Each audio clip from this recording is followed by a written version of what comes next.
Hello friends, welcome to Mayraj kitchen. आजची recipe आहे शेंगुळे। त्यासाठी 1 वाटी गव्हाचे पीठ, अर्धी वाटी ज्वारीचे पीठ आणि पाऊण वाटी चना डाळीचे पीठ एकत्र मिक्स करायचे। त्यामध्ये लसूणची पेस्ट, जिरे पूड व बारीक चिरलेली कोथिंबीर टाकायची। तसेच 1 चमचा लाल तिखट, चवीनुसार मीठ व चिमूटभर हळद देखील टाकायची। आता या मिश्रणामध्ये पाणी टाकून घट्ट असं पीठ मळून घ्यायचं।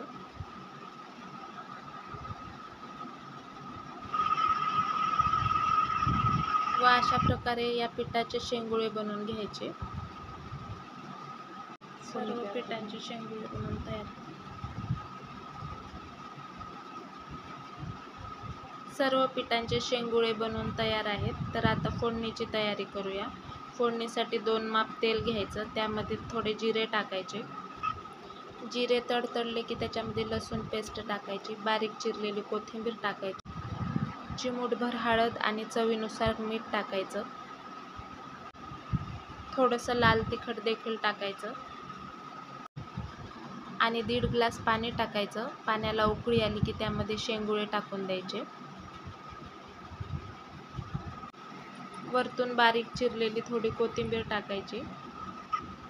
जे शेंगुळ्याचं मळलेलं पीठ होतं त्यामध्ये थोडंसं पाणी टाकून त्याची पेस्ट तयार करून घ्यायची आणि ही पेस्ट शेंगुळ्याच्या रस्स्यामध्ये मिक्स करायची, जेणेकरून हा रस्सा थोडासा घट्ट होईल।